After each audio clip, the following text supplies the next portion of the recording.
Hello everybody, I'm Andrei Radu from Dota Romania and I'm here with Alan Bester, also known as Nahaz. Hello Nahaz. Hi there. My pleasure to be here. How are you enjoying the tournament so far? Oh, it's been a great event so far. Enough upsets to keep things interesting, but we got our great matchup between Liquid and OG earlier today. Absolutely delivered. Are you rooting for any teams? I pretty much root for all teams out there. As a part of getting to know the scene, I know at least a couple of the players on most of these teams. They're tremendously bright young people. I've been blessed to, I teach undergraduates for a living, and I'm blessed to work around some very talented young people in this scene as well. And what about, who do you expect to win? What do the stats say?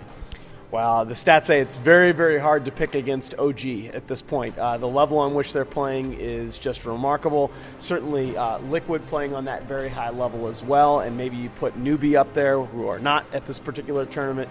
I do think in the next couple of weeks there's plenty of room to innovate. There's plenty of hero combinations left to be explored in the current meta. So I do think going into TI, a lot of teams will have a chance to innovate and knock off the top couple. But in terms of right now, the way these teams are playing, I think OG is going to take it. I understand. You said you teach at the university, am I right? Yeah, I am a university professor. I currently teach economics at the University of Western Ontario. I was an economist at the University of Chicago for 10 years, taught at the business school. Just great experiences. I absolutely love what I do, but this has become, doing Dota events and doing esports analytics has become a hobby that's turned into a little bit more, and now I'm just sort of crazily balancing teaching, which I still absolutely love, with esports, which is taking up a greater share of my time. Yeah, what I want to discuss about is you said you're a teacher, and now you started taking Dota as a hobby and involved a little bit more. How do you manage it? Like, there are a lot of tournaments this year. There's a TI coming soon. Yeah. Do you even have the time for yourself anymore? No. The short answer is no. Not sleeping helps, and of course I also have a 2-year-old daughter at home, so there's the not sleeping part yet again. The bottom line is, I'm still kind of a big kid. I still don't know what I want to be when I grow up, and it's a lot easier when you're doing things that you genuinely love. Like, when I get in front of a classroom of really bright students to teach, I still I feel a rush doing that. The same rush that I feel when I'm sitting out there on a panel talking about a game I love in front of 10,000 great fans. So these are things that I honestly have fun doing. It's been very difficult finding time in my schedule. My wife has been just remarkably understanding of me flying all around the world doing this stuff now. But the bottom line is it's still just a ton of fun. You commentate a lot of Dota, but do you have time to play any? That is the other part of the equation. So I'm not a great player. I'm certainly not up there with Merlini or any of these other guys. I'm a 4K MMR player, and I have not had a lot of time to actually play Dota recently, but it's still a game that I enjoy. It's just also a game that you really have to play regularly to stay any good. You're also a stats man. Like, everybody knows you love your stats. And how do you see this branch of esports evolving? Well, so I'll answer that question in two ways. Number one, I think the number of stats and analyst type positions with teams is going to shoot way up. We saw at the Shanghai Major how well Fnatic and a couple other squads were able to do with coaches, how much of a difference that made to their level of play, and to the point where at Manila now well over half the teams are coming with coaches. Almost all the teams now are coming to these events with coaches on hand.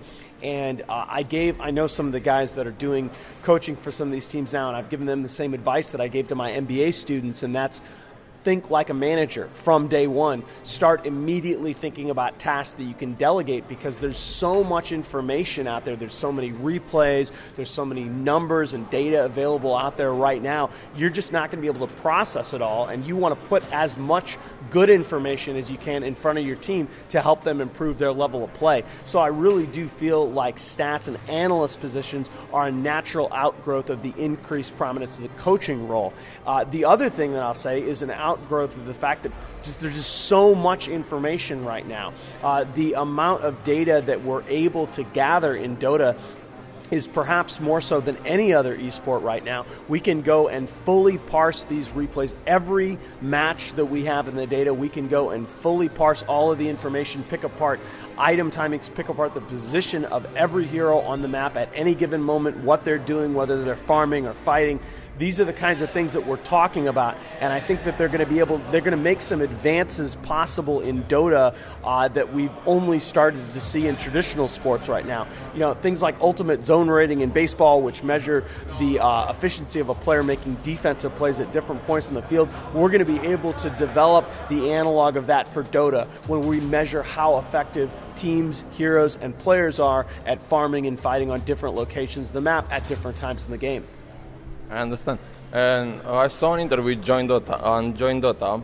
We were talking about a number that would be the number that you use for everything, for carry, for supposed to big stats, and understand how will that work. How is that going? So that's a long process. I think I've made some process. I should say we, because there are a lot of people out there working on it, not just myself. But I think right now we've prototyped a couple of different ratings. One imitates adjusted plus minus from basketball, okay, which is basically because they're constantly substituting players in basketball. You can judge how your team does with you on the court versus without. Now, of course, in Dota that works differently because it's always the 5 players, but different players are participating in different engagements around the map. So we're imitating adjusted plus minus based on participation in different fights. The other, of course, is the baseball route where you start calculating win shares and value over replacements, things of that nature, and that relates to turning everything into win probability terms. And the win probability calculation is a lot more complex in Dota than it is in baseball, because in baseball you have this discrete number of runners on base and outs in an inning at any given time.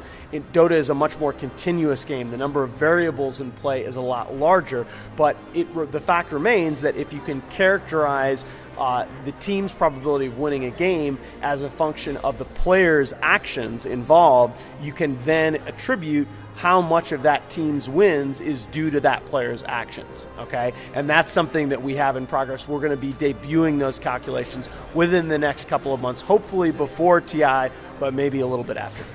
That's actually fascinating. You're really passionate about Dota. How did it all start? It started, interestingly enough, it started because I have a brother-in-law that's 14 years old, younger than me. 14 years old? So young. Not 14 years old, 14 years younger than I am. Oh, so 14 years, sorry. I'm more than 28, unfortunately. 10 years older than that, to be exact. But I was looking for, as I was getting to know my in-laws, I was looking for a way to connect with him. And it just so happened that the week before I went with my future wife on a big vacation with my in-laws, I happened to watch Toby cast the first international, and I was captivated by it. I'd never heard of Dota before the first international, and I happened to bring it up with him, and it just so happened he was a Warcraft 3 Dota player, and so he taught me the game. We got our beta keys together, and the rest is history. That's actually awesome. In addition of Around the Pit, you talk about press coverage and media in general, and the thing that caught my mind was that you said press is generally full of fluff. It's more lighter content than now. How do you see this? How should people and outlets fix it mostly, besides just cutting the fluff? Because the current trend is people don't want to read anymore. They watch YouTube, Twitch, Hitbox, and there's this shift towards on-demand media and faster media. Well, I think I don't want to be overly harsh on anybody, because I think that at the end of the day, I'm an economist by trade, and we're all here to promote a product. We're all here to promote a product that people want to consume. And so I have no problem if you want to write articles with flashy headlines. The point is, what I see missing from a lot of esports reporting is some accountability, right? Have like the New York Times, the Washington Post, that have names, they have brands to protect. NBC News, they're not going to report a story that they haven't thoroughly researched and that they haven't checked sources on. In esports, we're still growing. It's such a young industry. A lot of the journalistic outlets don't have that same reputation to protect. They're mostly volunteers.